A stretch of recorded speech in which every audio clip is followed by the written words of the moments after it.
এর বিষয় যে আমি ৭ বছর পরে যখন এয়ারপোর্টে যাব, যখন আমার প্রিয়জনদেরকে দেখবো, তখন আমি ঠিক থাকতে পারবো কিনা এটা আমি কল্পনাও করতে পারতাম না। ভাই একটু দিকে আয়।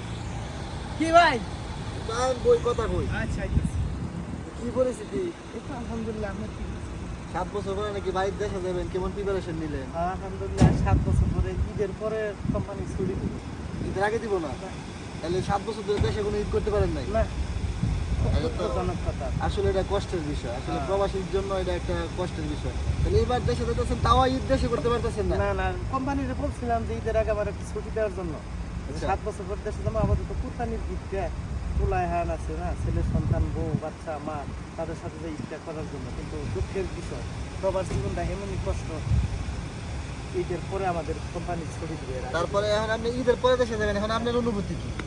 ঈদের আগে যেতে তো অন্যরকম একটা ফিলিংস থাকার কথা ছিল যে বউ বাচ্চার সাথে অনেকদিন পরে ঈদ করবেন, যে একটা যে মুহূর্তটা, এই মুহূর্তটা তো এখন পাইতেছেন না, না। এখন ঈদের পরে যাওয়া লাগতেছে। হ্যাঁ। তো এখন অনুভূতি কি? আসলে ঈদের পরে 7 বছর পরে যাওয়া হবে, তো আমি জানি না যে 7 বছর পরে আমি বাংলাদেশে যখন যাব আমার অনুভূতিটা কেমন হবে। যেহেতু আমি 7 বছর আগে দেশ থেকে বিদেশ আসছি, আমি একবারও ছুটতে যাই নাই।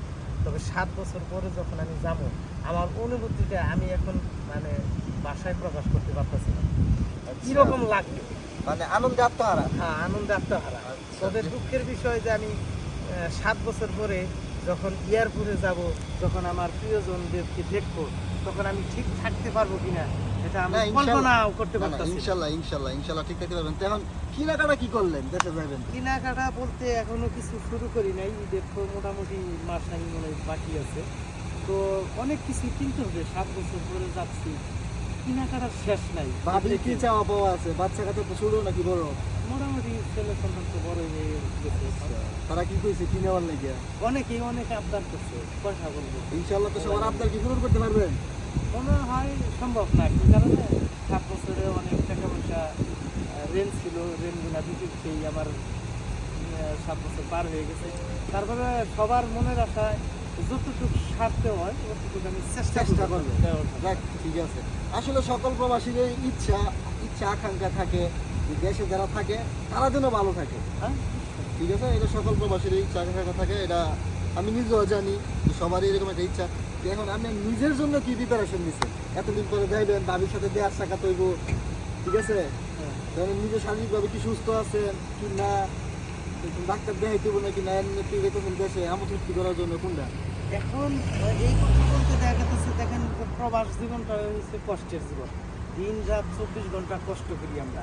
আমাদের এমনও সময় আছে 18 ঘন্টা 19 ঘন্টা কাজ করতে হয়েছে, তারপরে 4-5 ঘন্টা ঘুমাইছি, তারপরে রুমে যায় একটু শান্তিতে যে ঘুমাবেন এই পরিস্থিতি থাকে না। নিজের রান্না, নিজের খাবার, নিজের হ্যাঁ। সবকিছু নিজেই করতে হয়। তারপরে এগুলা পরিস্থিতি সবকিছু মেনটেন করে 7 বছরের ভিতরে আমার শারীরিক অবস্থা কেমন আছে আমি নিজেও জানি। তবে দেখা যাচ্ছে যে স্ত্রীর পাশে গেলে বোঝা যাবে যে কি পরিস্থিতি। তারপরে আমরা যে অনলাইনে ভিডিও সিডিওগুলো দেখি, ডাক্তারদের কয় যে কাজু বাদাম, তারপরে পিস্তা, এই ছোলা বুট, খেজুর, এগুলো শরীরের জন্য স্বাস্থ্যকর, অনেক খাবারগুলো অনেক স্বাস্থ্যকর, হ্যাঁ, শরীরে অনেক অবশ্যই। পুষ্টি দেয়। অবশ্যই। অবশ্যই এটি কিনে এটি নিয়ে যান, মানে তাহলে দেশে যাইবেন। আমি তো যেহেতু 7 বছর পরে দেশে যাচ্ছি, আপনি আমাকে একটা মানে শারীরিক শক্তি পাওয়ার জন্য যে টিপসগুলা ওগুলা আমার দেন, আমি ওগুলা ইনশাল্লাহ ফলো করব। কি কি আমার খাইলে এর শারীরিক মধ্যে শক্তি পাবো? এমনি তো ফেসবুকে ভিডিও সিডিও সবসময় দেখি, হ্যাঁ, দেখার মধ্যে যে খেজুর তো 1 নাম্বার, এক আজওয়া খেজুর, কাঠ বাদাম, তারপরে কাজু বাদাম, কাজু বাদাম, এরপরে আছে আপনার যে পেস্তা, পেস্তা, এবার ছোলা বুট, খোলাবো। এইসব আংশিক আরো কিছু খাবার দাবার আছে। আর ওই যে একটা এই সূর্যমুখী ফুলের বীজই কিন্তু পাওয়া যায়, হ্যাঁ, এই দেশে দেখেন অ্যাভেলেবল পাওয়া যায়। হ্যাঁ, এই বীজের মধ্যে প্রচুর পরিমাণ আয়রন নাকি আছে, ঠিক আছে, এটির মধ্যে অনেক প্রচুর শক্তি আছে, এগুলা নিয়ে যাবেন। দেশে যাইবেন যেহেতু এগুলো নিয়ে যাবেন, খাইবেন। এবার তো বিদেশে কাজ করছেন, খাইছেন কি? না, কার না খালি কাজ কাজ কাজ, বাসি চিন্তা ভাত করছেন। খাইছি, আর একবেলা রাঁধলে 3 দিন পর্যন্ত খাইছি। একই তরকারি 3 দিন খাইছি ফ্রিজে রাইখা।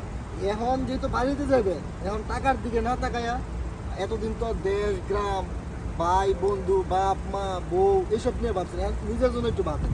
হ্যাঁ, অবশ্যই। এখন নিজের জন্য একটু ভাইবা, দেশে যাবেন যেহেতু, দেশে যে 3-4 মাস থাকবেন, এই 3-4 মাস যাতে ভালো থাকতে পারেন, ভালো কিছু খাইতে পারবেন, এরকম একটা প্রস্তুতি নিয়ে এখান থেকে বাদাম বুদাম কিনে নিয়ে যান। দেশে গিয়েও ভালো কিছু মানে তরতাজা সবজি খাইবেন, ইনশাল্লাহ দিনগুলো আমরা ভালো কাটবো। ইনশাআল্লাহ। তো অবশ্যই দোয়া রইলো ভাই, ডিউটির সময় হয়ে গেছে গা, হ্যাঁ, আমি ডিউটি যাবো, ঠিক আছে? আপনার তো ডিউটি যাবেন, এই যে আমার হ্যাঁ। মেসেজ দিছে, already তাহলে আমি message চলে যাই ইনশাল্লাহ আবার। ঠিক আছে, তাহলে দেখা হবে। আপনার কথাগুলো আমার মনে থাকবো। আর ইনশাল্লাহ। যারা এত বছর পরে দেশে যাবেন, বাইরের কথাগুলো সবাই ফলো করবেন, শুধু আমি না, ফেসবুকের মানে যত কি আর বন্ধু ভিডিও বান্ধব চলতেছে? আছে, হ্যাঁ ভিডিও করতেছি দর্শকের জন্য, আচ্ছা। যে উপদেশগুলা বাই দিল, যারা 7 বছর 8 বছর পরে দেশে যাবেন, অবশ্যই প্রস্তুতি নেবেন। আর আপনারা ফার্মেসির কোনো ওষুধ ব্যবহার করবেন না, অনেকদিন পরে যাবেন, আগে থাকতেই আপনারা যে বাই উপাদানগুলো বললো, দুধ ডিম গোলাপ বেশি বেশি করে খাবেন, তাতে আপনাদের শক্তি বাড়বে, শারীরিক শক্তি পাবেন।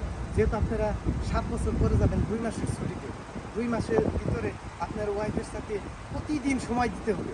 সেই জন্য আপনারা অবশ্যই এইগুলো আপনারা খাওয়া দাওয়া করবেন এবং ভালো মন্দ খাওয়ার চেষ্টা করবেন, যেহেতু 2 মাসই তো, 7 বছর পরে বা 5 বছর পরে যাবেন, সেম আমার মতো তারা অনেক দিন পরে যাচ্ছেন। এই যে ভাই আমার, উনি 8 বছর পরে ইনশাল্লাহ যাবে।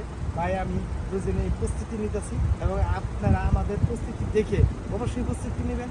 তো সবাই ভালো থাকবেন, আসসালামু আলাইকুম। আচ্ছা ভাই।